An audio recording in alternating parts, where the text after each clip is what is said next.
Buckle up, because we've got a developing story out of Cleveland that's about to shake the entire NFL world to its core.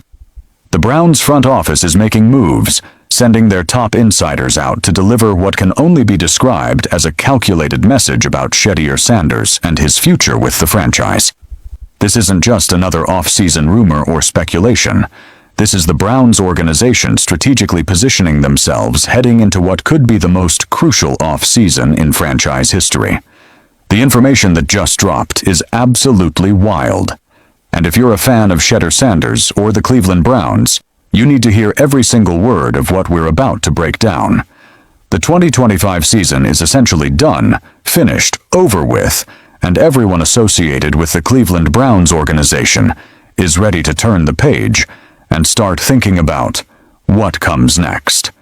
This season has been nothing short of a chaotic roller coaster ride, filled with drama, controversy, quarterback changes, and more storylines than a primetime soap opera. But as we prepare to close the book on this chapter, the front office is already laying the groundwork for what they envision for the 2026 season. And the information they're releasing through their media channels is causing serious waves throughout the football community. Enter Mary Kay Cabot, the Cleveland Plain Dealer reporter who has become the unofficial mouthpiece for Browns insider information. Love her or hate her, and trust me, plenty of people have strong opinions on both sides.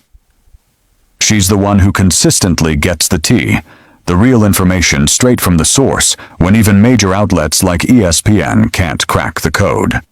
The Browns organization clearly trusts her to deliver their messages to the public, and what she revealed during her appearance on 92. The Fan this morning has everyone talking, debating, and trying to figure out exactly what the future holds for Shedeur Sanders in Cleveland. Before we dive into the specifics of what Mary Kay revealed, let's establish some critical context about how we even got to this point. At the beginning of this season, the idea that Shedeur Sanders would see meaningful playing time closer to 8-9 or 9-8 than they were 5-12. And when you look at what they have in Shedeur Sanders, who I like, along with the run game that they have, two talented backs, three if you want to include Rocket Sanders, who was a great find for them as an undrafted free agent. They're building along the offensive line. They're building out the receiving core. That includes the tight end, so they're going to add more depth and talent there. And now you have a full offseason of everyone learning at the same pace with a defense that has a lot of the same pieces in place already, especially within that coaching room. Hold up. Stop scrolling, because what just went down inside the Cleveland Browns organization is something nobody in the NFL media wants you to hear. Jimmy Haslam, the owner, the man who writes the checks, the man who built this franchise from the ground up, he just sent a message so loud, so clear, that every single Browns insider who spent the entire offseason disrespecting Shedeur Sanders just got their mic cut off. Permanently. And if you think this is just another hot take, stay right here, because we got receipts. We got NFL insiders. We got the real people on the inside talking. And by the end of this video, you're going to understand exactly why Shedeur Sanders is not going anywhere, and why the people who doubted him look absolutely foolish right now. But before we get into all of that, if you're new here, hit that subscribe button right now and turn on that notification bell, because every single day we're bringing you the truth about Shedeur Sanders and the Cleveland Browns that the mainstream media refuses to touch. We don't do clickbait, we do facts. Now let's get into it. Trade Shedeur Sanders. I think at that Trade point in time, Shedeur because it's just have to. It will just be a headache for me as a fan having to listen to the and listen, I'm not even faulting Shedeur fans. No, God no. But having to listen to he's not getting enough, because listen, bottom line is if you draft a quarterback in the second round, you're putting every resource into that guy to be your starter. You already have a young quarterback that needs to learn and that needs to be given the development, the time, the effort towards him, and for him to see what he can become. Let's be honest with each other for a second. This entire offseason, Shedeur Sanders has been disrespected at a level that is genuinely embarrassing for the NFL media machine. Think about it. From the moment the Browns drafted Shedeur Sanders, the narrative started. It wasn't, what can this young quarterback become? It wasn't, let's give him time and see. No, It was trade him, replace him, bring in Malik Willis, bring in Kyler Murray. What about Anthony Richardson? What about Tua? The list went on and on. Every single week, a new name was being thrown out there as if Shedeur Sanders was already a failure. As if a rookie who played the last 7 games of the season with his hands tied behind his back, going 3-4 under impossible circumstances, was somehow not worth believing in. And here's what made it worse. These weren't random fans on social media. These were Browns insiders. Kay Cabot, Tony Grossi, Zach Jackson, people who get paid, people who have platforms, people who are supposed to inform Browns fans, not mislead them. But here's the thing, and this is important. Those insiders, they no longer have a pipeline inside that building. Andrew Barry shut them off. Kevin Stefanski is gone. The people who used to feed them information, they don't work there anymore.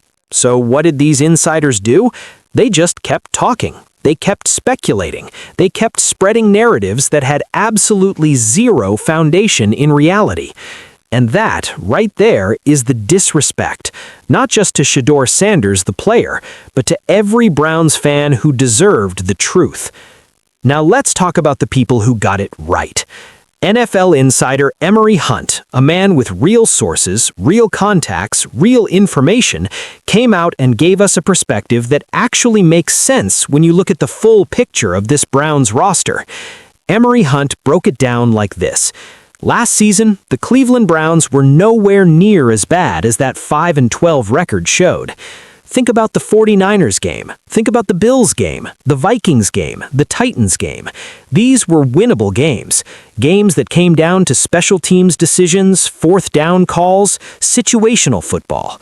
This team was closer to 8 wins, maybe 9 wins, than they were to 5. Season, when we get to a week 12 or week 13, you're not looking at a who's who of an offensive line. You look at guys, okay, this guy can step in and play well for us in 3 to 4 games. This guy gives us a 2 to 3 game window. So at least you have more of a known commodity, because I trust in the run game. I trust in those backs. I trust in Shedeur Sanders.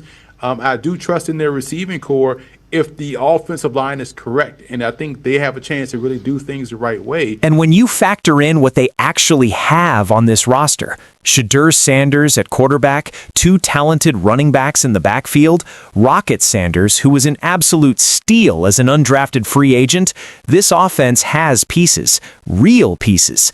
And now they're building the offensive line. They're adding depth at wide receiver. They're strengthening the tight end room. Emory Hunt said something that every Browns fan needs to hear and hold on to. He said, and I want you to really listen to this, he trusts the run game, he trusts those backs, and he trusts Shedeur Sanders. That's not a blogger. That's not a fan account.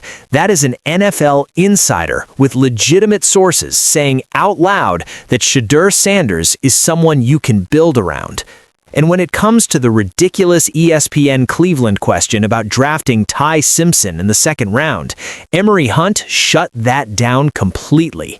He said, if you draft a quarterback in the 2nd round, you are putting every resource into making that guy your starter. You already have a young quarterback who needs development, who needs time, who needs the full commitment of the organization. That quarterback is Shedeur Sanders. Give him the opportunity to either succeed or fail.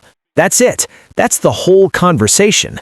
But it gets deeper than that, because G. Bush, another voice in this space who deserves major credit, he took it to another level entirely. He reached out to a top NFL source, someone with actual roster data. And what he found should shut down every single negative narrative about this Browns team. The 5 youngest teams in the NFL in 2025, Green Bay, the Jets, Carolina, Seattle, Philadelphia.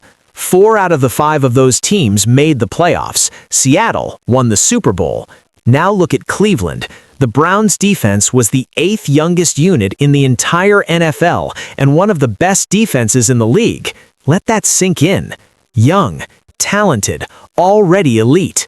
The offense? That was ranked 21st in age, meaning there was room, there was intentional room created to add young blood, to add energy, to add players who are going to grow alongside Shedeur Sanders.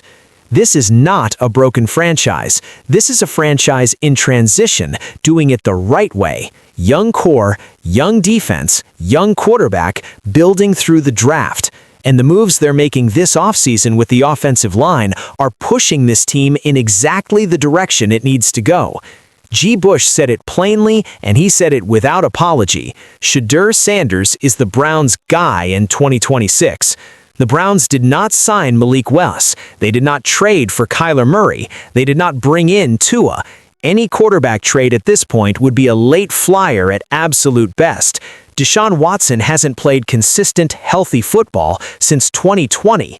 There is no prospect in this draft class who would be penciled in ahead of Shedeur Sanders on the depth chart. The job is Shedeur's to lose. Full stop. Here trying to get 7 people in the club, and they're like, no, our doors is closed. Quarterback number 1. Browns QB1 is Shedeur Sanders' job to lose. They did not sign any of the top free agents, Malik Willis, Kyler Murray, or Tua. No prospect in the class would be presumed ahead of Shedeur on the depth chart.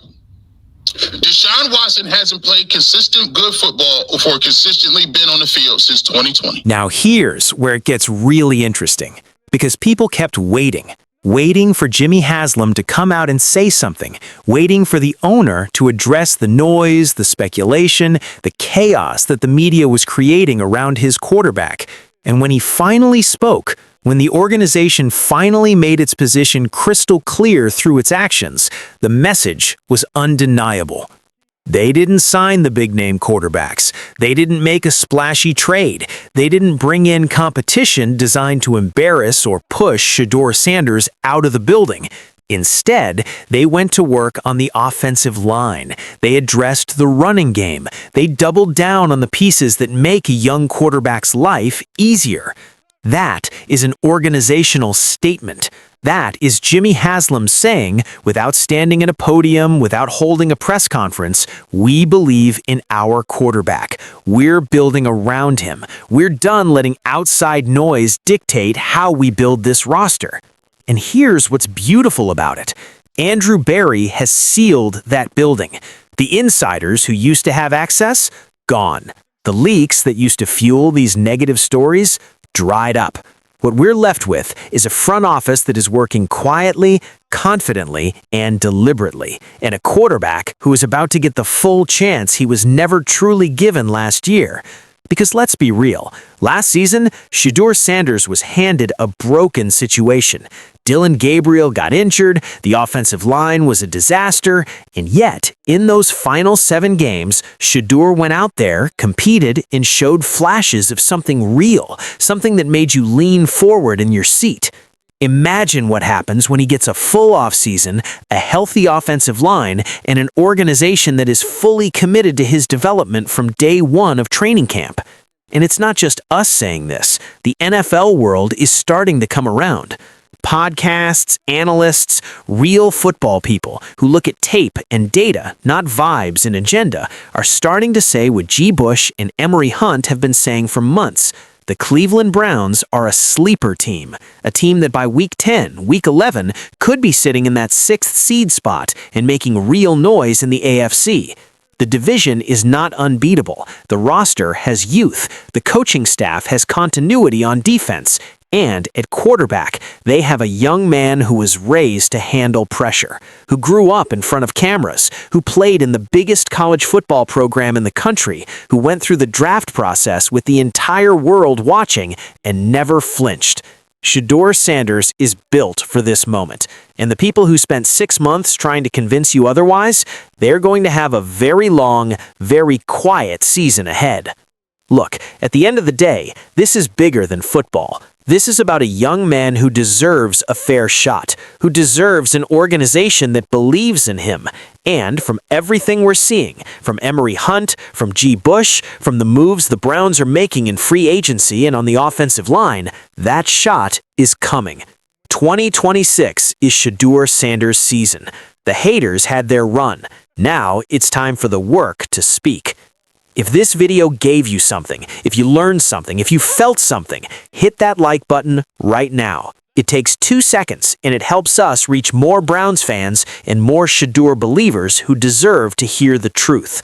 Subscribe if you're not already on the team. Turn on that notification bell and drop in the comments. Do you believe Shedeur Sanders is the Browns guy in 2026? Let me know. I read every single comment. Until next time, peace.